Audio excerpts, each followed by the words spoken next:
Hello friends, welcome to brothers finance and good evening. ಇವತ್ತಿನ market updates ಏನಂದ್ರೆ Sensex 639 points gain ಆಗಿ 78,205 ಅಲ್ಲಿ close ಆಗಿದೆ. ನಿಫ್ಟಿ 233 ಪಾಯಿಂಟ್ಸ್ ಗೇನ್ ಆಗಿ 24,261 ಅಲ್ಲಿ ಕ್ಲೋಸ್ ಆಗಿದೆ. ಅದೇ ಬ್ಯಾಂಕ್ ನಿಫ್ಟಿ 931 ಪಾಯಿಂಟ್ಸ್ ಗೇನ್ ಆಗಿ 56,950 ಅಲ್ಲಿ ಕ್ಲೋಸ್ ಆಗಿದೆ. ಫ್ರೆಂಡ್ಸ್, ಇವತ್ತು ಮಾರ್ಕೆಟ್ ನೋಡಿದ್ರ ತುಂಬಾನೇ ಪಾಸಿಟಿವ್ ಆಗಿ ರಿಯಾಕ್ಟ್ ಆಗಿದೆ. ನಿಫ್ಟಿ ಸೆನ್ಸೆಕ್ಸ್ ಆದ್ರೆ ನಿಯರ್ಲಿ 1% ಪಾಸಿಟಿವ್ ಆಗಿ ರಿಯಾಕ್ಟ್ ಆಗಿದೆ. ಮಿಡ್ ಕ್ಯಾಪ್ಸ್ ಎಬೋ 1.5%, ಅದೇ ಸ್ಮಾಲ್ ಕ್ಯಾಪ್ಸ್ ಆದ್ರೆ ಎಬೋ 2% ಪಾಸಿಟಿವ್ ಆಗಿ ರಿಯಾಕ್ಟ್ ಆಗಿದೆ. ಮತ್ತೆ ಮೋಸ್ಟ್ ಆಫ್ ದ ಸೆಕ್ಟರ್ಸ್ ಎಲ್ಲ 1 to 2% ವರ್ಗು ಪಾಸಿಟಿವ್ ಆಗಿ ರಿಯಾಕ್ಟ್ ಆಗಿದಾವೆ. ಫ್ರೆಂಡ್ಸ್, ಇವತ್ತು ನಮ್ಮ ಮಾರ್ಕೆಟ್ಸ್ ಈ ತರ ಪಾಸಿಟಿವ್ ಆಗಿ ರಿಯಾಕ್ಟ್ ಆಗೋದಕ್ಕೆ ಮೇನ್ ರೀಸನ್ ಏನು ಅಂತ ಅಂದ್ರೆ crude oil prices overnight ಅಲ್ಲಿ ಫಾಲ್ ಆಗಿದೆ. ಫ್ರೆಂಡ್ಸ್, ಈಗ ಮಲ್ಟಿಪಲ್ ನ್ಯೂಸ್ ಅಲ್ಲಿ ಮೆನ್ಷನ್ ಮಾಡಿದೆ, ಕ್ರೂಡ್ ಆಯಿಲ್ ಪ್ರೈಸಸ್ ಏನಾದರೂ ಇನ್ಕ್ರೀಸ್ ಆಗ್ತಾ ಇದೆ ಅಂದ್ರೆ ಅದು ಇಂಡಿಯಾ ಮೇಲೆ ತುಂಬಾನೇ ಇಂಪ್ಯಾಕ್ಟ್ ಇರುತ್ತೆ. ಯಾಕಂದ್ರೆ ನಾವು ಇಂಡಿಯಾದಲ್ಲಿ ಬಳಸೋ 85% ಆಫ್ ಕ್ರೂಡ್ ಆಯಿಲ್ ನ ನಾವು ಬೇರೆ ದೇಶದಿಂದ ಇಂಪೋರ್ಟ್ ಮಾಡ್ಕೊಂತೀವಿ. ಕ್ರೂಡ್ ಆಯಿಲ್ ಪ್ರೈಸಸ್ ಇನ್ಕ್ರೀಸ್ ಆಗ್ತಾ ಇದೆ ಅಂದ್ರೆ ಅದು ಪ್ರತಿ ಒಂದು ಸೆಕ್ಟರ್ ಮೇಲೆ ಇಂಪ್ಯಾಕ್ಟ್ ಇರುತ್ತೆ ಅಂತ ಮಲ್ಟಿಪಲ್ ನ್ಯೂಸ್ ಅಲ್ಲೇನೆ ಮೆನ್ಷನ್ ಮಾಡಿದ್ದೆ. ಈಗ ನಿನ್ನೆ ಮಾರ್ಕೆಟ್ ಓಪನಿಂಗ್ ಟೈಮ್ ಅಲ್ಲಾದ್ರೆ ಸುಮಾರು $117 ಪರ್ ಬ್ಯಾರಲ್ ಅಲ್ಲಿ ಟ್ರೇಡ್ ಆಗ್ತಾ ಇದ್ದಿದ್ದು ಕ್ರೂಡ್ ಆಯಿಲ್ ನಮ್ಮ ಮಾರ್ಕೆಟ್ ಕ್ಲೋಸಿಂಗ್ ಟೈಮ್ಗೆ ಸುಮಾರು $104 ಪರ್ ಬ್ಯಾರಲ್ ಅಲ್ಲಿ ಟ್ರೇಡ್ ಆಗ್ತಾ ಇತ್ತು. ಅದೇ ಇವತ್ತು ಬೆಳಿಗ್ಗೆ ಆದ್ರೆ ಅದು $89 ಪರ್ ಬ್ಯಾರಲ್ಗೆ ಫಾಲ್ ಆಗಿದೆ. ಅದರಿಂದನೇ ಇವತ್ತು ನಮ್ಮ ಮಾರ್ಕೆಟ್ಸ್ ಈ ತರ ಪಾಸಿಟಿವ್ ಆಗಿ ರಿಯಾಕ್ಟ್ ಆಗಿರೋದು. ಮತ್ತೆ ಒಂದ್ಸಲ ಈ ಇಮೇಜ್ ನ ನೋಡಿ, ಇಷ್ಟು ದಿನ ಕ್ರೂಡ್ ಆಯಿಲ್ ಪ್ರೈಸಸ್ ಎಲ್ಲ ತುಂಬಾನೇ ಇನ್ಕ್ರೀಸ್ ಆಗ್ತಾ ಇದೆ ಅಂತ ಈ paint companies, aviation companies, tyre companies, OMCs, automobile companies ಎಲ್ಲ ತುಂಬಾನೇ ನೆಗೆಟಿವ್ ಆಗಿ ರಿಯಾಕ್ಟ್ ಆಗ್ತಾ ಇದ್ವು. ಓವರ್ ನೈಟ್ ಅಲ್ಲಿ ಕ್ರೂಡ್ ಆಯಿಲ್ ಪ್ರೈಸಸ್ ಎಲ್ಲ ತುಂಬಾನೇ ಫಾಲ್ ಆಗಿದೆ ಅಂತ ಇಷ್ಟು ಸೆಕ್ಟರ್ ಅಲ್ಲಿ ವರ್ಕ್ ಮಾಡೋ ಕಂಪನೀಸ್ ಎಲ್ಲ ತುಂಬಾನೇ ಪಾಸಿಟಿವ್ ಆಗಿ ರಿಯಾಕ್ಟ್ ಆಗಿದಾವೆ. ಅದ್ರಲ್ಲೂ ಇವತ್ತು ಆಟೋ ಸೆಕ್ಟರ್ ಆದ್ರೆ ಎಬೋ 3% ಪಾಸಿಟಿವ್ ಆಗಿ ರಿಯಾಕ್ಟ್ ಆಗಿದೆ. ಮತ್ತೆ ಫ್ರೆಂಡ್ಸ್, ಈಗ ಓವರ್ ನೈಟ್ ಅಲ್ಲಿ ಕ್ರೂಡ್ ಆಯಿಲ್ ಪ್ರೈಸಸ್ ಈ ತರ ಫಾಲ್ ಆಗೋದಕ್ಕೆ ರೀಸನ್ ಏನಿದೆ ಅಂತ ಚೆಕ್ ಮಾಡಿದ್ರೆ ಓವರ್ ನೈಟ್ ಅಲ್ಲಿ ಡೊನಾಲ್ಡ್ ಟ್ರಂಪ್ ಅವ್ರ ಕಡೆಯಿಂದ ಇಂಟ್ರೆಸ್ಟಿಂಗ್ ಸ್ಟೇಟ್ಮೆಂಟ್ಸ್ ಬಂದಿದಾವೆ. ಈಗ US, ಇಸ್ರೇಲ್, ಇರಾನ್ ಮಧ್ಯ ಈ ವಾರ್ ಟೆನ್ಷನ್ಸ್ ಏನಿದಾವೆ ಇವೆಲ್ಲ ಅತಿ ಶೀಘ್ರದಲ್ಲೇ ಎಂಡ್ ಆಗುತ್ತೆ ಅಂತ ಸ್ಟೇಟ್ಮೆಂಟ್ಸ್ ಮಾಡಿದ್ದಾರೆ. ಅದರಿಂದನೇ ಓವರ್ ನೈಟ್ ಅಲ್ಲಿ ಕ್ರೂಡ್ ಆಯಿಲ್ ಪ್ರೈಸಸ್ ಈ ತರ ಫಾಲ್ ಆಗಿರೋದು. ಅದ್ರ ಜೊತೆಗೆ ಪುಟಿನ್ ಅವ್ರ ಕಡೆಯಿಂದ ಕೂಡ ಇದೇ ತರ ಸ್ಟೇಟ್ಮೆಂಟ್ಸ್ ಬಂದಿದಾವೆ.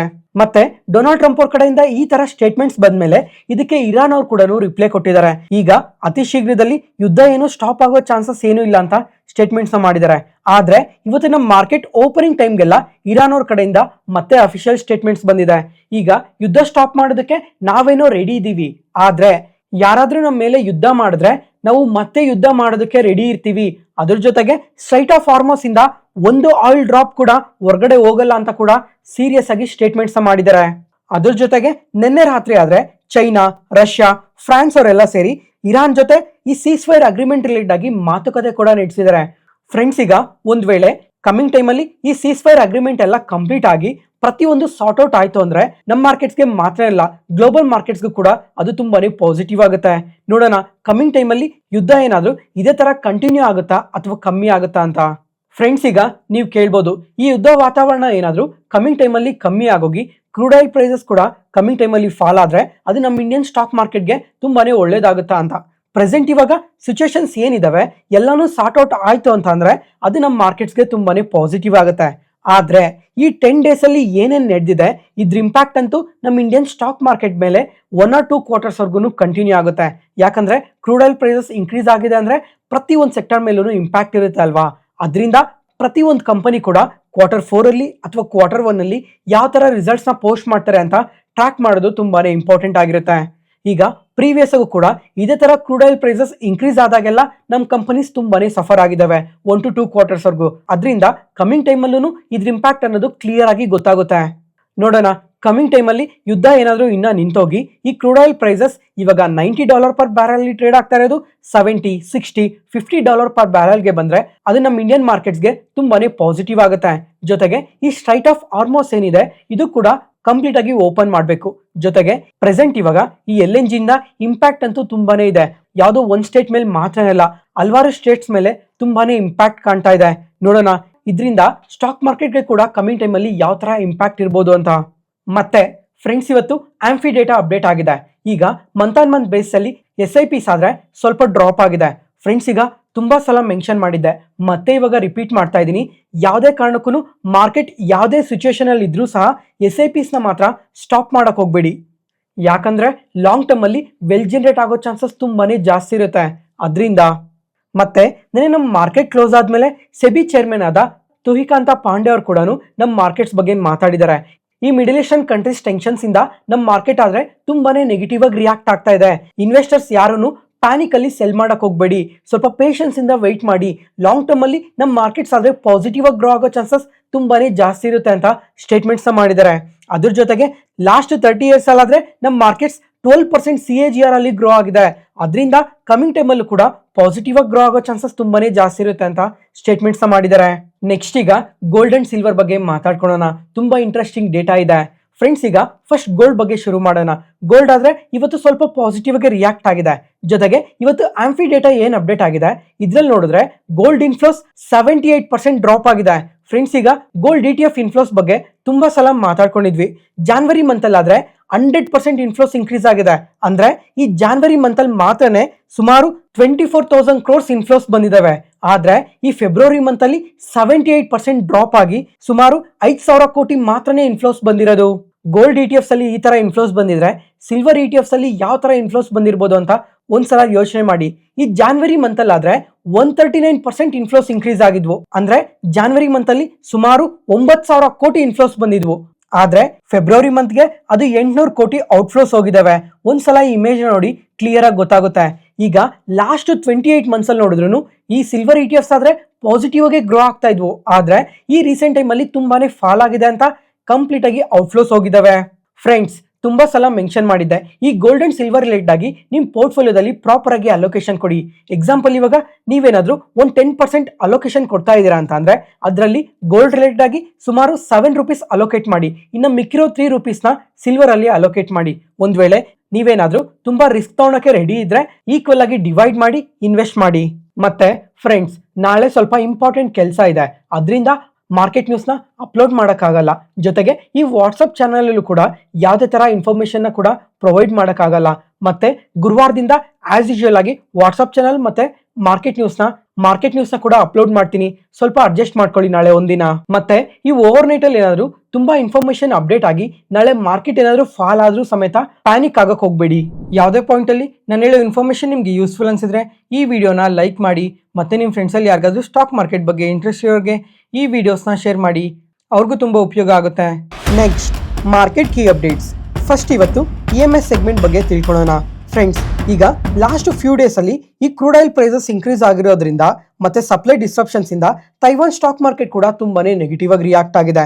ಮತ್ತೆ ಅದ್ರಲ್ಲೂ ಈ ಸೆಮಿ ಕಂಡಕ್ಟರ್ ಫೆಸಿಲಿಟೀಸ್ ಮೇಲೆ ತುಂಬಾನೇ ಇಂಪ್ಯಾಕ್ಟ್ ಇರುತ್ತೆ. ಅದರಿಂದ ಈ ಪ್ರೊಡಕ್ಷನ್ ಕಾಸ್ಟ್ ಇನ್ಕ್ರೀಸ್ ಆಗೋದ್ರಿಂದ EMS ಸೆಗ್ಮೆಂಟ್ ಮೇಲೆ ತುಂಬಾನೇ ಇಂಪ್ಯಾಕ್ಟ್ ಇರುತ್ತೆ ಅಂತಾನೆ ಈಗ ಲಾಸ್ಟ್ ಫ್ಯೂ ಡೇಸ್ ಅಲ್ಲಿ EMS ಕಂಪನೀಸ್ ಎಲ್ಲ ತುಂಬಾನೇ ನೆಗೆಟಿವ್ ಆಗಿ ರಿಯಾಕ್ಟ್ ಆಗಿದ್ದು. ಆದ್ರೆ ಇವತ್ತು ನೋಡಿದ್ರೆ most of the EMS companies ಎಲ್ಲ ಸ್ವಲ್ಪ ಪಾಸಿಟಿವ್ ಆಗಿ ರಿಯಾಕ್ಟ್ ಆಗಿದಾವೆ. ಅದ್ರಲ್ಲೂ ಈ ಡಿಕ್ಸಾನ್ ಟೆಕ್ನಾಲಜೀಸ್ ಆದ್ರೆ ಇವತ್ತು ಇಂಟ್ರಾಡೇ ಸೆಷನ್ ಅಲ್ಲಿ ಎಬೋ 6% ಪಾಸಿಟಿವ್ ಆಗಿ ರಿಯಾಕ್ಟ್ ಆಗಿದೆ. ಯಾಕಂದ್ರೆ ಈ ಡಿಕ್ಸಾನ್ ಟೆಕ್ನಾಲಜೀಸ್ ಅವ್ರಿಗೆ ministry of electronics and information technology ಅವ್ರ ಕಡೆಯಿಂದ ಈಗ ಅಪ್ರೂವಲ್ ಸಿಕ್ಕಿದೆ. ಏನಕ್ಕಂತ ಅಂದ್ರೆ ಈ ಡಿಕ್ಸಾನ್ ಟೆಕ್ನಾಲಜೀಸ್ ಅವ್ರಿಗೆ ಒಂದು ಸಬ್ಸಿಡರಿ ಕಂಪನಿ ಇದೆ, ಅದೇ ಡಿಕ್ಸಾನ್ ಡಿಸ್ಪ್ಲೇ ಟೆಕ್ನಾಲಜೀಸ್ ಅಂತ. ಇವ್ರು ಇವಾಗ ಒಂದು ಚೈನೀಸ್ ಕಂಪನಿ ಆದ HKC ಓವರ್ಸೀಸ್ ಲಿಮಿಟೆಡ್ ಅನ್ನೋ ಒಂದು ಕಂಪನಿ ಜೊತೆ ಪಾರ್ಟ್ನರ್ಶಿಪ್ ನ ಮಾಡ್ಕೊಂಡಿದ್ದಾರೆ. ಏನಕ್ಕೋಸ್ಕರ ಅಂತ ಅಂದ್ರೆ ಇಂಡಿಯಾದಲ್ಲಿ ಈ ಡಿಸ್ಪ್ಲೇಸ್ ನ ಮ್ಯಾನುಫ್ಯಾಕ್ಚರ್ ಮಾಡೋದಕ್ಕೋಸ್ಕರ. ಈಗ ಪ್ರೆಸೆಂಟ್ ಇಂಡಿಯಾದಲ್ಲಿ ನೋಡಿದ್ರೆ ತುಂಬಾ ಡಿಸ್ಪ್ಲೇಸ್ನೆಲ್ಲ ನಾವು ಬೇರೆ ಕಂಟ್ರೀಸ್ ಇಂದ ಇಂಪೋರ್ಟ್ ಮಾಡ್ಕೊಂತೀವಿ. ಆದ್ರೆ ಇವಾಗ ಕಮಿಂಗ್ ಟೈಮ್ ಅಲ್ಲಿ ಇಂಡಿಯಾದಲ್ಲೇನೆ ಈ ಡಿಸ್ಪ್ಲೇಸ್ನೆಲ್ಲ ಮ್ಯಾನುಫ್ಯಾಕ್ಚರ್ ಮಾಡೋದ್ರಿಂದ ಈ ಕಂಪನಿಗೆ ತುಂಬಾನೇ ಅಡ್ವಾಂಟೇಜ್ ಇರುತ್ತೆ. ಅದರಿಂದನೇ ಇವತ್ತು ಡಿಕ್ಸಾನ್ ಟೆಕ್ನಾಲಜೀಸ್ ಈ ತರ ಪಾಸಿಟಿವ್ ಆಗಿ ರಿಯಾಕ್ಟ್ ಆಗಿರೋದು. ಈಗ ಕಮಿಂಗ್ ಟೈಮ್ ಅಲ್ಲಿ ಡಿಕ್ಸಾನ್ ಟೆಕ್ನಾಲಜೀಸ್ ಅವರಾದ್ರೆ ಈ ಟಿವಿಸ್ಗೆ ಬಳಸೋ ಡಿಸ್ಪ್ಲೇಸ್ ಆಗಲಿ, ಲ್ಯಾಪ್ಟಾಪ್, ಮೊಬೈಲ್ ಫೋನ್ಸ್, ಇನ್ನು ಹಲವಾರು ಡಿಸ್ಪ್ಲೇಸ್ ನ ಇಂಡಿಯಾದಲ್ಲೇ ಮ್ಯಾನುಫ್ಯಾಕ್ಚರ್ ಮಾಡ್ತಾರೆ. ಅದರಿಂದ ಈ ಕಂಪನಿಗೆ ತುಂಬಾನೇ ಅಡ್ವಾಂಟೇಜ್ ಆಗುತ್ತೆ. ಈಗ ಈ ಚೈನೀಸ್ ಕಂಪನಿ ಜೊತೆ ಪಾರ್ಟ್ನರ್ಶಿಪ್ ಆಗಿರೋ ಕಾರಣದಿಂದ ಡಿಕ್ಸಾನ್ ಡಿಸ್ಪ್ಲೇ ಟೆಕ್ನಾಲಜೀಸ್ ಅಲ್ಲಿ ಸುಮಾರು 74% ಸ್ಟೇಕ್ ಡಿಕ್ಸಾನ್ ಟೆಕ್ನಾಲಜೀಸೇ ಹೋಲ್ಡ್ ಮಾಡ್ತಾ ಇದೆ. ಇನ್ನು ಮಿಕ್ಕಿರೋ 26% ಸ್ಟೇಕ್ ಮಾತ್ರ ಈ ಚೈನೀಸ್ ಕಂಪನಿ ಅವ್ರು ಹೋಲ್ಡ್ ಮಾಡ್ತಾ ಇದ್ದಾರೆ. ನೋಡೋಣ ಕಮಿಂಗ್ ಟೈಮ್ ಅಲ್ಲಿ ಇದರಿಂದ ಈ ಕಂಪನಿಗೆ ಇನ್ನ ಎಷ್ಟು ಅಡ್ವಾಂಟೇಜ್ ಆಗುತ್ತೆ ಅಂತ. ಇವತ್ತು ನೂಮ್ರಾ ಅವ್ರು ನೋಡಿದ್ರೆ ಈ ಪಾರ್ಟ್ನರ್ಶಿಪ್ ಇಂದ ಡಿಕ್ಸಾನ್ ಟೆಕ್ನಾಲಜೀಸ್ ಮಾರ್ಜಿನ್ಸ್ ಆದ್ರೆ ತುಂಬಾನೇ ಇನ್ಕ್ರೀಸ್ ಆಗುತ್ತೆ ಅಂತ ಬೈ ರೇಟಿಂಗ್ ಕೊಟ್ಟು target price 14,678 rupees per share ಅಂತ ಅಪ್ಡೇಟ್ ಮಾಡಿದ್ದಾರೆ. ಅದಾದ್ಮೇಲೆ ಇವತ್ತು ಆಂಬರ್ ಎಂಟರ್ಪ್ರೈಸಸ್ ನೋಡಿದ್ರು ಸ್ವಲ್ಪ ಪಾಸಿಟಿವ್ ಆಗಿ ರಿಯಾಕ್ಟ್ ಆಗಿದೆ. ಯಾಕಂದ್ರೆ ಜೆಫ್ರೀಸ್ ಅವರು ಈ ಕಂಪನಿಗೆ ಬೈ ರೇಟಿಂಗ್ ಕೊಟ್ಟು target price 9120 rupees per share ಅಂತ ಅಪ್ಡೇಟ್ ಮಾಡಿದ್ದಾರೆ. ಅಂದ್ರೆ 24% ಅಪ್ಸೈಡ್ ಪೊಟೆನ್ಷಿಯಲ್ ಇದೆ ಅಂತ ಹೇಳ್ತಾ ಇರೋದು. ಯಾಕಂದ್ರೆ ಈಗ ಸಮ್ಮರ್ ಶುರು ಆಗಿರೋ ಕಾರಣದಿಂದ ಈ ಏರ್ ಕಂಡೀಷನರ್ ಮ್ಯಾನುಫ್ಯಾಕ್ಚರಿಂಗ್ ರಿಲೇಟೆಡ್ ಆಗಿ ತುಂಬಾನೇ ಸ್ಟ್ರಾಂಗ್ ಡಿಮ್ಯಾಂಡ್ ಕಾಣುತ್ತೆ. ಅದರಿಂದ ಈ ಕಂಪನಿಗೆ ತುಂಬಾನೇ ಅಡ್ವಾಂಟೇಜ್ ಇರುತ್ತೆ. ಪಾಸಿಟಿವ್ ರೇಟಿಂಗ್ ನ ಕೊಟ್ಟಿದ್ದಾರೆ. ಅದ್ರ ಜೊತೆಗೆ ಈ ಎಲೆಕ್ಟ್ರಾನಿಕ್ಸ್ ಮತ್ತೆ ಈ ಕಾಂಪೊನೆಂಟ್ಸ್ ಮ್ಯಾನುಫ್ಯಾಕ್ಚರಿಂಗ್ ರಿಲೇಟೆಡ್ ಆಗು ಇಂಡಿಯಾದಲ್ಲಿ ತುಂಬಾ ಒಳ್ಳೆ ಗ್ರೋತ್ ಕಾಣ್ತಾ ಇದೆ ಅಂತ ತುಂಬಾ ಪಾಸಿಟಿವ್ ಸ್ಟೇಟ್ಮೆಂಟ್ಸ್ ಮಾಡಿದ್ದಾರೆ. ಅದರಿಂದನೇ ಇವತ್ತು ಈ ಕಂಪನಿ ಎಬೋ 1% ಪಾಸಿಟಿವ್ ಆಗಿ ರಿಯಾಕ್ಟ್ ಆಗಿರೋದು. ನೆಕ್ಸ್ಟ್ ಅದಾದ್ಮೇಲೆ ಫ್ರೆಂಡ್ಸ್, ಈಗ ಈ ಡಿಫೆನ್ಸ್ ಕಂಪನೀಸ್ ನೋಡ್ತಾ ಇದೀರಾ, ತುಂಬಾನೇ ಪಾಸಿಟಿವ್ ಆಗಿ ರಿಯಾಕ್ಟ್ ಆಗ್ತಾ ಇದಾವೆ ಲಾಸ್ಟ್ 10 days ಇಂದ. ಯಾಕಂದ್ರೆ ಈ ಮಿಡಲ್ ಈಸ್ಟರ್ನ್ ಕಂಟ್ರೀಸ್ ಅಲ್ಲಿ ಟೆನ್ಷನ್ಸ್ ತುಂಬಾನೇ ಜಾಸ್ತಿ ಆಗಿರೋ ಕಾರಣದಿಂದ ಈ ಡಿಫೆನ್ಸ್ ಕಂಪನೀಸ್ ಪಾಸಿಟಿವ್ ಆಗಿ ರಿಯಾಕ್ಟ್ ಆಗಿದ್ವು. ಆದ್ರೆ ಇವತ್ತು ನೋಡಿದ್ರೆ ಈ ವಾರ್ ಟೆನ್ಷನ್ಸ್ ಎಲ್ಲ ಕಮ್ಮಿ ಆಗುತ್ತೆ ಅಂತ ಸ್ಟೇಟ್ಮೆಂಟ್ಸ್ ಬಂದಿದ್ರು ಸಹ ಡಿಫೆನ್ಸ್ ಕಂಪನೀಸ್ ಏನು ಮೇಜರ್ ಆಗಿ ನೆಗೆಟಿವ್ ಆಗಿ ರಿಯಾಕ್ಟ್ ಆಗಿಲ್ಲ. ಇವತ್ತು ಕೂಡ ಸ್ವಲ್ಪ ಪಾಸಿಟಿವ್ ಆಗಿ ರಿಯಾಕ್ಟ್ ಆಗಿದಾವೆ. ಅದ್ರ ಜೊತೆಗೆ ಇವತ್ತು ಮೋತಿಲಾಲ್ ಓಸ್ವಾಲ್ ಮತ್ತೆ HDFC ಸೆಕ್ಯೂರಿಟೀಸ್ ಅವರು ಕೂಡ ಈ ಡಿಫೆನ್ಸ್ ಸೆಕ್ಟರ್ ಬಗ್ಗೆ ಅನಾಲಿಸಿಸ್ ನ ಮಾಡಿ ಸ್ವಲ್ಪ ಕಂಪನೀಸ್ ಎಲ್ಲ ಇನ್ನು ಕಮಿಂಗ್ ಟೈಮ್ ಅಲ್ಲಿ ತುಂಬಾನೇ ಪಾಸಿಟಿವ್ ಆಗಿ ಗ್ರೋ ಆಗೋ ಚಾನ್ಸಸ್ ಇದೆ ಅಂತ ಬೈ ರೇಟಿಂಗ್ ನ ಕೂಡ ಕೊಟ್ಟಿದ್ದಾರೆ. ಈಗ ಇವರು ಏನಕ್ಕೆ ಈ ತರ ಬೈ ರೇಟಿಂಗ್ ನ ಕೊಟ್ಟಿದ್ದಾರೆ ಅಂತ ಅಂದ್ರೆ, ಈ ತರ ಯುದ್ಧ ನಡೆಯೋದ್ರಿಂದ ಈ ಡಿಫೆನ್ಸ್ ಸ್ಪೆಂಡಿಂಗ್ ಅನ್ನೋದು ತುಂಬಾನೇ ಇನ್ಕ್ರೀಸ್ ಆಗುತ್ತೆ. ಅದ್ರ ಜೊತೆಗೆ ಗೌರ್ಮೆಂಟ್ ಆದ್ರೆ ರೀಸೆಂಟ್ ಆಗಿ 79,000 crores ಡಿಫೆನ್ಸ್ ಪ್ರಾಜೆಕ್ಟ್ ನ ಅನೌನ್ಸ್ ಮಾಡ್ತಾ ಇದ್ದಾರೆ. ಮತ್ತೆ ಆತ್ಮನಿರ್ಭರ್ ಭಾರತ್ ನ ತುಂಬಾನೇ ಸಪೋರ್ಟ್ ಮಾಡ್ತಾ ಇದ್ದಾರೆ. ಅಂದ್ರೆ ಈ ಲೋಕಲ್ ಡಿಫೆನ್ಸ್ ಮ್ಯಾನುಫ್ಯಾಕ್ಚರಿಂಗ್ ನ ಕೂಡ ಇಂಡಿಯನ್ ಗೌರ್ಮೆಂಟ್ ತುಂಬಾನೇ ಸಪೋರ್ಟ್ ಮಾಡ್ತಾ ಇದೆ ಅಂತ ಸ್ಟ್ರಾಂಗ್ ಆಗಿ ಸ್ಟೇಟ್ಮೆಂಟ್ಸ್ ಮಾಡಿದ್ದಾರೆ. ಅದ್ರ ಜೊತೆಗೆ HDFC ಸೆಕ್ಯೂರಿಟೀಸ್ ಅವರು ಕೂಡ ಇದೇ ತರ ತುಂಬಾನೇ ಪಾಸಿಟಿವ್ ಕಮೆಂಟ್ಸ್ ಮಾಡಿದ್ದಾರೆ. ಈ ತರ ಕಾನ್ಫ್ಲಿಕ್ಟ್ ಇರೋ ಕಾರಣದಿಂದ ಸ್ಪೆಂಡಿಂಗ್ಸ್ ತುಂಬಾನೇ ಇನ್ಕ್ರೀಸ್ ಆಗುತ್ತೆ. ಮತ್ತೆ ಇಯರ್ ಆನ್ ಇಯರ್ ಕಂಪ್ಯಾರಿಸನ್ ಅಲ್ಲಿ ಮಿಲಿಟರಿ ಸ್ಪೆಂಡಿಂಗ್ ಆದ್ರೆ 8.6% ಇನ್ಕ್ರೀಸ್ ಆಗಿದೆ. ಕಮಿಂಗ್ ಟೈಮ್ ಅಲ್ಲಿ ಓವರ್ ಆಲ್ ಡಿಫೆನ್ಸ್ ಸ್ಪೆಂಡಿಂಗ್ ಅನ್ನೋದು ಇನ್ನೂ ತುಂಬಾನೇ ಜಾಸ್ತಿ ಆಗುತ್ತೆ ಅಂತ ಇವರು ಕೂಡ ಪಾಸಿಟಿವ್ ಸ್ಟೇಟ್ಮೆಂಟ್ಸ್ ಮಾಡಿದ್ದಾರೆ. ಫ್ರೆಂಡ್ಸ್, ಈಗ ನಾನು ಸಹ ತುಂಬಾ ಸಲನೇ ಮೆನ್ಷನ್ ಮಾಡಿದ್ದೆ, ನೆಕ್ಸ್ಟ್ ಫ್ಯೂ ಇಯರ್ಸ್ ಅಲ್ಲಿ ಡಿಫೆನ್ಸ್ ಸೆಗ್ಮೆಂಟ್ ಅನ್ನೋದು ತುಂಬಾನೇ ಫಾಸ್ಟ್ ಆಗಿ ಗ್ರೋ ಆಗುತ್ತೆ ಅಂತ. ಇವತ್ತು ಮೋತಿಲಾಲ್ ಓಸ್ವಾಲ್ ಅವರಾದ್ರೆ 4 ಕಂಪನೀಸ್ ನ ಪಿಕ್ ಮಾಡಿದ್ದಾರೆ. ಒಂದು ಭಾರತ್ ಎಲೆಕ್ಟ್ರಾನಿಕ್ಸ್, ಈ ಕಂಪನಿ ಆದ್ರೆ 25% ಇಂದ 27% ಅಪ್ಸೈಡ್ ಪೊಟೆನ್ಷಿಯಲ್ ಇದೆ ಅಂತ ಹೇಳಿದ್ದಾರೆ. ಮತ್ತೆ ಹಿಂದೂಸ್ತಾನ್ ಏರೋನಾಟಿಕ್ಸ್ ಗಾದ್ರೆ 30% ಅಪ್ಸೈಡ್ ಪೊಟೆನ್ಷಿಯಲ್ ಇದೆ ಅಂತ ಹೇಳಿದ್ದಾರೆ. ಭಾರತ್ ಡೈನಾಮಿಕ್ಸ್ ಗಾದ್ರೆ 30% ಇಂದ 37% ಅಪ್ಸೈಡ್ ಪೊಟೆನ್ಷಿಯಲ್ ಇದೆ ಅಂತ ಮೆನ್ಷನ್ ಮಾಡಿದ್ದಾರೆ. ಆಸ್ಟ್ರಾ ಮೈಕ್ರೋವೇವ್ ಗಾದ್ರೆ 10 to 12% ಅಪ್ಸೈಡ್ ಪೊಟೆನ್ಷಿಯಲ್ ಇದೆ ಅಂತ ಮೆನ್ಷನ್ ಮಾಡಿದ್ದಾರೆ. ನೋಡೋಣ ನೆಕ್ಸ್ಟ್ ಫ್ಯೂ ಇಯರ್ಸ್ ಅಲ್ಲಿ ಈ ಡಿಫೆನ್ಸ್ ಕಂಪನೀಸ್ ಎಲ್ಲ ಇನ್ನ ಎಷ್ಟು ಪಾಸಿಟಿವ್ ಆಗಿ ಗ್ರೋ ಆಗ್ತವೆ ಅಂತ. ಅದ್ರ ಜೊತೆಗೆ HDFC ಅವರು ಕೂಡ ಯಾವ್ಯಾವ ಕಂಪನೀಸ್ಗೆ ಯಾವ್ಯಾವ ತರ ರೇಟಿಂಗ್ ಕೊಟ್ಟಿದ್ದಾರೆ ಅಂತ ನೀವು ಇಲ್ಲೇ ನೋಡ್ಬೋದು. ಫ್ರೆಂಡ್ಸ್, ಇವಾಗ ಓವರ್ ಆಲ್ ಆಗಿ ಹೇಳೋದೊಂದೇ, ಲಾಂಗ್ ಟರ್ಮ್ ಅಲ್ಲಿ ಡಿಫೆನ್ಸ್ ಕಂಪನೀಸ್ ಆದ್ರೆ ಬೆಟರ್ ಆಗಿ ಗ್ರೋ ಆಗೋ ಚಾನ್ಸಸ್ ತುಂಬಾನೇ ಜಾಸ್ತಿ ಇರುತ್ತೆ. ಜೊತೆಗೆ ಈಗ ಮಿಡಲ್ ಈಸ್ಟರ್ನ್ ಕಂಟ್ರೀಸ್ ಅಲ್ಲಿ ಟೆನ್ಷನ್ಸ್ ಏನಿದಾವೆ ಅವು ಜಸ್ಟ್ ಇವಾಗ ಸ್ವಲ್ಪ ಟೈಮ್ ತಗೊಂತಾ ಇದಾವೆ ಅಷ್ಟೇ. ಕಮಿಂಗ್ ಟೈಮ್ ಅಲ್ಲಿ ಜಾಸ್ತಿ ಕೂಡ ಆಗೋ ಚಾನ್ಸಸ್ ಕೂಡ ಇದಾವೆ. ಏನಾದ್ರು ಸ್ವಲ್ಪ ಚೇಂಜಸ್ ಆದ್ರೆ ಮತ್ತೆ ಯುದ್ಧ ವಾತಾವರಣ ಜಾಸ್ತಿ ಆಗೋ ಚಾನ್ಸಸ್ ಕೂಡ ಇದೆ. ಒಂದ್ ವೇಳೆ ಕಂಪ್ಲೀಟ್ ಆಗಿ ಕ್ಲಿಯರ್ ಕೂಡ ಆಗ್ಬೋದು. ಫ್ಯೂಚರ್ ಅಲ್ಲಿ ಈ ಡಿಫೆನ್ಸ್ ಪ್ರಾಜೆಕ್ಟ್ಸ್ ಆದ್ರೆ ತುಂಬಾನೇ ಇನ್ಕ್ರೀಸ್ ಆಗ್ತಾ ಇದಾವೆ. ಎಕ್ಸಾಂಪಲ್ ಈಗ ಈ ತೇಜಸ್ ಫೈಟರ್ ಜೆಟ್ಸ್ ಪ್ರಾಜೆಕ್ಟ್ ಆಗ್ಲಿ, ಅಥವಾ ರೀಸೆಂಟ್ ಆಗಿ ಮಾತಾಡ್ಕೊಂಡಿದ್ವಿ AMCA ಪ್ರಾಜೆಕ್ಟ್ಸ್ ಆಗಲಿ, QRSM ಪ್ರಾಜೆಕ್ಟ್ಸ್ ಆಗಲಿ, ಈ ತರ ಹೇಳ್ತಾ ಹೋದ್ರೆ ನಮ್ಮ ಇಂಡಿಯನ್ ಗೌರ್ಮೆಂಟ್ ಆದ್ರೆ ತುಂಬಾನೇ ಪ್ರಾಜೆಕ್ಟ್ಸ್ ನ ಅನೌನ್ಸ್ ಮಾಡ್ತಾನೆ ಬರ್ತಾ ಇದ್ದಾರೆ. ಅದರಿಂದ ಈ ಪ್ರತಿಯೊಂದು ಡಿಫೆನ್ಸ್ ಕಂಪನಿಗೂ ಕೂಡ ತುಂಬಾನೇ ಪಾಸಿಟಿವ್ ಆಗುತ್ತೆ.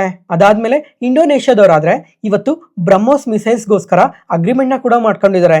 ಇದರಿಂದ ಭಾರತ್ ಎಲೆಕ್ಟ್ರಾನಿಕ್ ಗೆ ಮತ್ತೆ ಭಾರತ್ ಡೈನಾಮಿಕ್ಸ್ ಗೆ ತುಂಬಾನೇ ಪಾಸಿಟಿವ್ ಆಗುತ್ತೆ. ಮತ್ತೆ ಇವತ್ತು ಸ್ವಾನ್ ಡಿಫೆನ್ಸ್ ಆದ್ರೆ ನಿಯರ್ಲಿ 4% ವರೆಗೂ ಫಾಲ್ ಆಗಿದೆ. ಯಾಕಂದ್ರೆ ಈ ಕಂಪನಿ ಪ್ರಮೋಟರ್ ಅವರು ನಿಯರ್ಲಿ 5% ಸ್ಟೇಕ್ ನ OFS ಮುಖಾಂತರ ಸೆಲ್ ಮಾಡಿದ್ದಾರೆ. ಅದರಿಂದನೇ ಈ ತರ ನೆಗೆಟಿವ್ ಆಗಿ ರಿಯಾಕ್ಟ್ ಆಗಿರೋದು. ಫ್ರೆಂಡ್ಸ್, ಒಂದ್ಸಲ ಈ ಇಮೇಜ್ ನೋಡಿ, ಈ 2026 ಅಲ್ಲಿ ಡಿಫೆನ್ಸ್ ಇಂಡೆಕ್ಸ್ ಆದ್ರೆ ಎಬೋ 7% ಪಾಸಿಟಿವ್ ಆಗಿ ರಿಯಾಕ್ಟ್ ಆಗಿದೆ. ಜೊತೆಗೆ ಈ ಡಿಫೆನ್ಸ್ ಸೆಕ್ಟರ್ ಅಲ್ಲಿ ಯಾವ ಕಂಪನೀಸ್ ಎಷ್ಟು ಪಾಸಿಟಿವ್ ಆಗಿ ರಿಯಾಕ್ಟ್ ಆಗಿದಾವೆ ಅಂತ ನೀವು ಇಲ್ಲೇ ನೋಡ್ಬೋದು. ಹ್ಯಾಪಿಯೆಸ್ಟ್ ಮೈಂಡ್ ಟೆಕ್ನಾಲಜೀಸ್ ಇವತ್ತಾದ್ರೆ ನಿಯರ್ಲಿ 18% ವರೆಗೂ ಪಾಸಿಟಿವ್ ಆಗಿ ರಿಯಾಕ್ಟ್ ಆಗಿದೆ. ಯಾಕಂದ್ರೆ ಈ ಕಂಪನಿ ಮ್ಯಾನೇಜ್ಮೆಂಟ್ ಅವರು FY27 ಗೈಡೆನ್ಸ್ ನ ಇನ್ಕ್ರೀಸ್ ಮಾಡಿದ್ದಾರೆ. ಮುಂಚೆ 10% ಅಂತ ಕೊಟ್ಟಿದ್ರು, ಅದನ್ನ ಇವಾಗ 12.5% ಗೆ ಇನ್ಕ್ರೀಸ್ ಮಾಡಿದ್ದಾರೆ. ಅದರಿಂದನೇ ಈ ತರ ಪಾಸಿಟಿವ್ ಆಗಿ ರಿಯಾಕ್ಟ್ ಆಗಿರೋದು. ಫ್ರೆಂಡ್ಸ್, ಈಗ ಈ ಗೈಡೆನ್ಸ್ ಏನಕ್ಕೆ ಇವಾಗ ಸಡನ್ ಆಗಿ ಇಷ್ಟು ಇನ್ಕ್ರೀಸ್ ಮಾಡಿದ್ದಾರೆ ಅಂತ ನೋಡಿದ್ರೆ, ಈಗ ಇವರಾದ್ರೆ AI ರಿಲೇಟೆಡ್ ಆಗಿ ತುಂಬಾನೇ ವರ್ಕ್ ಮಾಡ್ತಾ ಇದ್ದಾರೆ. ಜೊತೆಗೆ ಅವ್ರ ಕ್ಲೈಂಟ್ಸ್ ಕೂಡ AI ರಿಲೇಟೆಡ್ ಆಗಿ ತುಂಬಾನೇ ಅಡಾಪ್ಟ್ ಮಾಡ್ಕೊಂತಾ ಇದ್ದಾರೆ ಅಂತ ಸ್ಟೇಟ್ಮೆಂಟ್ಸ್ ಮಾಡಿದ್ದಾರೆ. ಮೋಸ್ಟ್ ಆಫ್ ದ ಸೆಕ್ಟರ್ಸ್ ಇಂದ ತುಂಬಾನೇ ಸ್ಟ್ರಾಂಗ್ ಡಿಮ್ಯಾಂಡ್ ಕಾಣ್ತಾ ಇದೆ ಅಂತ ಕೂಡ ಅಪ್ಡೇಟ್ ಮಾಡಿದ್ದಾರೆ. ಈ ಫಿನಾನ್ಷಿಯಲ್ ಸೆಕ್ಟರ್ ಇಂದ health care, technologies, manufacturing related ಆಗಿ AI ರಿಲೇಟೆಡ್ ಆಗಿ ತುಂಬಾನೇ ಅಡಾಪ್ಟ್ ಮಾಡ್ಕೊಂತಾ ಇದ್ದಾರೆ. ಅದರಿಂದ ನಾವಿನ್ನ ತುಂಬಾನೇ ಫಾಸ್ಟ್ ಆಗಿ ಗ್ರೋ ಆಗ್ತೀವಿ ಅಂತ ತುಂಬಾ ಪಾಸಿಟಿವ್ ಸ್ಟೇಟ್ಮೆಂಟ್ಸ್ ಮಾಡಿದ್ದಾರೆ. ಅದರಿಂದನೇ ಈ ತರ ಪಾಸಿಟಿವ್ ಆಗಿ ರಿಯಾಕ್ಟ್ ಆಗಿರೋದು. ಫ್ರೆಂಡ್ಸ್, ಈಗ ರೀಸೆಂಟ್ ಆಗಿ ಆಂಥ್ರೋಪಿಕ್ ಅವರು ಹೊಸ ಕ್ಲೌಡ್ನೆಲ್ಲ ಲಾಂಚ್ ಮಾಡಿದ್ರು. ಅದರಿಂದ ಮೋಸ್ಟ್ ಆಫ್ ದ ಟ್ರೆಡಿಷನಲ್ ಕಂಪನೀಸ್ಗೆ ಇದು ತುಂಬಾನೇ ಎಫೆಕ್ಟ್ ಆಗುತ್ತೆ. ಆದ್ರೆ ಈ ಟ್ರೆಡಿಷನಲ್ ಕಂಪನೀಸ್ ಏನಿದಾವೆ ಇವರು ಕೂಡ ಎ ರಿಲೇಟೆಡ್ ಆಗಿ ತುಂಬಾನೇ ಅಡಾಪ್ಟ್ ಮಾಡ್ಕೊಂಡು ಅವ್ರು ಫಾಸ್ಟ್ ಆಗಿ ಏನಾದ್ರು ಗ್ರೋ ಆದ್ರೆ ಪ್ರತಿಯೊಂದು IT ಕಂಪನಿ ಕೂಡ ಇದೇ ತರನೇ ಪಾಸಿಟಿವ್ ಆಗಿ ಗ್ರೋ ಆಗೋ ಚಾನ್ಸಸ್ ತುಂಬಾನೇ ಜಾಸ್ತಿ ಇರುತ್ತೆ. ನೋಡೋಣ ಈಗಾದ್ರೆ ಈ ಆಪೇಸ್ಟ್ ಮೈಂಡ್ ಟೆಕ್ನಾಲಜೀಸ್ ಅವ್ರ ಕಡೆಯಿಂದ ಈ ತರ ಅಪ್ಡೇಟ್ ಬಂದಿದೆ. ಕಮಿಂಗ್ ಟೈಮ್ ಅಲ್ಲಿ ಇನ್ನು ಮಿಕ್ರೋ IT ಕಂಪನೀಸ್ ಕೂಡ ಇದೇ ತರ ಸ್ಟೇಟ್ಮೆಂಟ್ಸ್ ಏನಾದ್ರು ಮಾಡಿದ್ರೆ ಆ ಕಂಪನೀಸ್ ಕೂಡ ಪಾಸಿಟಿವ್ ಆಗಿ ರಿಯಾಕ್ಟ್ ಆಗೋ ಚಾನ್ಸಸ್ ತುಂಬಾನೇ ಜಾಸ್ತಿ ಇರುತ್ತೆ. ನೆಕ್ಸ್ಟ್ ಅದಾದ್ಮೇಲೆ ಫ್ರೆಂಡ್ಸ್, ಇವತ್ತು ಈ ವೈರ್ಸ್ ಅಂಡ್ ಕೇಬಲ್ ಸೆಗ್ಮೆಂಟ್ ಅಲ್ಲಿ ವರ್ಕ್ ಮಾಡೋ ತುಂಬಾನೇ ಕಂಪನೀಸ್ ಇವತ್ತು ನೆಗೆಟಿವ್ ಆಗಿ ರಿಯಾಕ್ಟ್ ಆಗಿದ್ದಾವೆ. ಪಾಲಿಕ್ಯಾಬ್ ಇಂಡಿಯಾ ಆದ್ರೆ ಇವತ್ತು ಎಬೋ 6% ಫಾಲ್ ಆಗಿದೆ. KE ಇಂಡಸ್ಟ್ರೀಸ್ ಆದ್ರೆ 5% ಫಾಲ್ ಆಗಿದೆ. RR cobble 2%, Finolex cables 3% fall ಆಗಿದೆ. ಏನಕ್ಕೆ ಈ ತರ ಈ ವೈರ್ಸ್ ಅಂಡ್ ಕೇಬಲ್ ಸೆಗ್ಮೆಂಟ್ ಅಲ್ಲಿ ವರ್ಕ್ ಮಾಡೋ ಕಂಪನೀಸ್ ಎಲ್ಲ ನೆಗೆಟಿವ್ ಆಗಿ ರಿಯಾಕ್ಟ್ ಆಗಿದಾವೆ ಅಂತಂದ್ರೆ ಈ ರೀಸೆಂಟ್ ಟೈಮ್ ಅಲ್ಲಿ ಕಾಪರ್ ಪ್ರೈಸಸ್ ಯಾವ ತರ ಇನ್ಕ್ರೀಸ್ ಆಗಿದೆ ಅಂತ ಎಲ್ಲಾರ್ಗು ಗೊತ್ತಾ ಇದೆ. ಈ ತರ ಕಾಪರ್ ಪ್ರೈಸಸ್ ಇನ್ಕ್ರೀಸ್ ಆಗ್ತಾ ಇದೆ ಅಂದ್ರೆ ಈ ಕಂಪನೀಸ್ ಮಾರ್ಜಿನ್ಸ್ ಮೇಲೆ ಅದು ತುಂಬಾನೇ ಇಂಪ್ಯಾಕ್ಟ್ ಇರುತ್ತೆ. ಅದರಿಂದನೇ ಈ ಕಂಪನೀಸ್ ಅಲ್ಲಿ ಸೆಲ್ಲಿಂಗ್ ಪ್ರೆಷರ್ ಕ್ರಿಯೇಟ್ ಆಗಿ ಈ ತರ ನೆಗೆಟಿವ್ ಆಗಿ ರಿಯಾಕ್ಟ್ ಆಗಿರೋದು. ಫ್ರೆಂಡ್ಸ್, ಈಗ ಈ ವೈರ್ಸ್ ಅಂಡ್ ಕೇಬಲ್ಸ್ ರಿಲೇಟೆಡ್ ಆಗಿ ಡಿಮ್ಯಾಂಡ್ ಏನೋ ತುಂಬಾನೇ ಸ್ಟ್ರಾಂಗ್ ಆಗಿದೆ, ಆದ್ರೆ ಕಾಸ್ಟ್ ಆಫ್ ಪ್ರೊಡಕ್ಷನ್ ಅನ್ನೋದು ತುಂಬಾನೇ ಇನ್ಕ್ರೀಸ್ ಆಗಿದೆ. ಈ ಕಂಪನೀಸ್ ಕೂಡ ಈ ರೀಸೆಂಟ್ ಟೈಮ್ ಅಲ್ಲಿ ತುಂಬಾ ಸಲನೇ ಪ್ರೈಸ್ ಹೈಕ್ ನ ತಗೊಂಡಿದ್ದಾರೆ. ಆದ್ರೂ ಸಹ ಈ ಕಂಪನೀಸ್ ಮಾರ್ಜಿನ್ಸ್ ಮೇಲೆ ಇದು ತುಂಬಾನೇ ಇಂಪ್ಯಾಕ್ಟ್ ಇರುತ್ತೆ. ಅದರಿಂದನೇ ಈ ಸೆಲ್ಲಿಂಗ್ ಪ್ರೆಷರ್ ಕ್ರಿಯೇಟ್ ಆಗಿರೋದು. ನೋಡೋಣ ಕಮಿಂಗ್ ಟೈಮಲ್ಲೂ ಈ ಮೆಟಲ್ ಪ್ರೈಸಸ್ ಏನಾದರೂ ಇನ್ಕ್ರೀಸ್ ಆದ್ರೆ ಈ ಕಂಪನೀಸ್ ಮೇಲೆ ಸ್ವಲ್ಪ ಇಂಪ್ಯಾಕ್ಟ್ ಇರುತ್ತೆ. ಮಿಂಡಾ ಕಾರ್ಪೊರೇಷನ್ ಇವತ್ತಾದ್ರೆ ನಮ್ಮ ಮಾರ್ಕೆಟ್ ಓಪನಿಂಗ್ ಟೈಮಲ್ಲಿ ನಿಯರ್ಲಿ 5% ವರೆಗೂ ಪಾಸಿಟಿವ್ ಆಗಿ ಓಪನ್ ಆಗಿದೆ. ಯಾಕಂದ್ರೆ ಇವರು UKಗೆ ಸಂಬಂಧಪಟ್ಟಿರೋ ಟರ್ನ್ ಟೈಡ್ ಡ್ರೈವ್ಸ್ ಲಿಮಿಟೆಡ್ ಅನ್ನೋ ಒಂದು ಕಂಪನಿ ಜೊತೆ ಜಾಯಿಂಟ್ ವೆಂಚರ್ ಮಾಡ್ಕೊಂಡಿದ್ದಾರೆ. ಇದರಲ್ಲಿ ನಮ್ಮ ಇಂಡಿಯನ್ EV ಮೋಟರ್ಸ್ಗೆ ಬೇಕಾಗಿರೋ ನ್ಯೂ ಜೆನ್ ಮೋಟಾರ್ ಕಂಟ್ರೋಲರ್ಸ್ನ ಮತ್ತೆ ಥರ್ಮಲ್ ಪಂಪ್ಸ್ನ ಮ್ಯಾನುಫ್ಯಾಕ್ಚರ್ ಮಾಡೋದಕ್ಕೆ ಈ ಜಾಯಿಂಟ್ ವೆಂಚರ್ ಮಾಡ್ಕೊಂಡಿರೋದು. ಅದರಿಂದನೇ ಈ ತರ ಪಾಸಿಟಿವ್ ಆಗಿ ರಿಯಾಕ್ಟ್ ಆಗಿರೋದು. ನೆಕ್ಸ್ಟ್ ಅದಾದ್ಮೇಲೆ ಇವತ್ತು ಫರ್ಟಿಲೈಸರ್ಸ್ ಕಂಪನೀಸ್ ನೋಡಿದ್ರ ತುಂಬಾನೇ ಪಾಸಿಟಿವ್ ಆಗಿ ರಿಯಾಕ್ಟ್ ಆಗಿದಾವೆ. ನ್ಯಾಷನಲ್ ಫರ್ಟಿಲೈಸರ್ಸ್, ಗುಜರಾತ್ ಫರ್ಟಿಲೈಸರ್ಸ್, ರಾಷ್ಟ್ರೀಯ ಕೆಮಿಕಲ್ಸ್ ಅಂಡ್ ಫರ್ಟಿಲೈಸರ್ಸ್ ಈ ತರ ಹೇಳ್ತಾ ಹೋದ್ರೆ ಇನ್ನೂ ಹಲವಾರು ಕಂಪನೀಸ್ 5%, 10%, 15%, 20% ವರ್ಗು ಪಾಸಿಟಿವ್ ಆಗಿ ರಿಯಾಕ್ಟ್ ಆಗಿದಾವೆ. ಯಾಕಂದ್ರೆ ಇವತ್ತು government natural gas regulation order 2026ನ ಇಶ್ಯೂ ಮಾಡಿದ್ದಾರೆ. ಈ ಆರ್ಡರ್ ಪ್ರಕಾರ ಈ ಫರ್ಟಿಲೈಸರ್ ಪ್ಲಾಂಟ್ಸ್ ಏನಿದಾವೆ ಪ್ರಯಾರಿಟಿ ಬೇಸಿಸ್ ಅಲ್ಲಿ ಲೋಕಲ್ ಡೊಮೆಸ್ಟಿಕ್ ನ್ಯಾಚುರಲ್ ಗ್ಯಾಸ್ನ ಸಪ್ಲೈ ಮಾಡೋ ರಿಲೇಟೆಡ್ ಆಗಿ ಈ ರೆಗ್ಯುಲೇಷನ್ ಆರ್ಡರ್ನ ಪಾಸ್ ಮಾಡಿದ್ದಾರೆ. ಅದರಿಂದ ಈ ಫರ್ಟಿಲೈಸರ್ ಕಂಪನೀಸ್ಗೆ ಇದು ತುಂಬಾನೇ ಪಾಸಿಟಿವ್ ಆಗುತ್ತೆ. ಇವತ್ತಿಗೆ ಅಪ್ಡೇಟ್ಸ್ ಮುಗೀತು. ಈ ವಿಡಿಯೋ ಇಷ್ಟ ಆದರೆ ಲೈಕ್ ಮಾಡಿ, ಶೇರ್ ಮಾಡಿ, ಸಬ್ಸ್ಕ್ರೈಬ್ ಆಗಿ. ನಾನು ಹೇಳಿದ ಇನ್ಫಾರ್ಮೇಷನಲ್ಲಿ ಯಾವುದೇ ಥರ ಡೌಟ್ ಇದ್ದರೂ ಕಮೆಂಟ್ ಸೆಷನಲ್ಲಿ ಕಮೆಂಟ್ ಮಾಡಿ. ಪ್ರತಿಯೊಂದು ಕಮೆಂಟ್ಗೂ ರಿಪ್ಲೈ ಕೊಡ್ತೀನಿ. Thank you.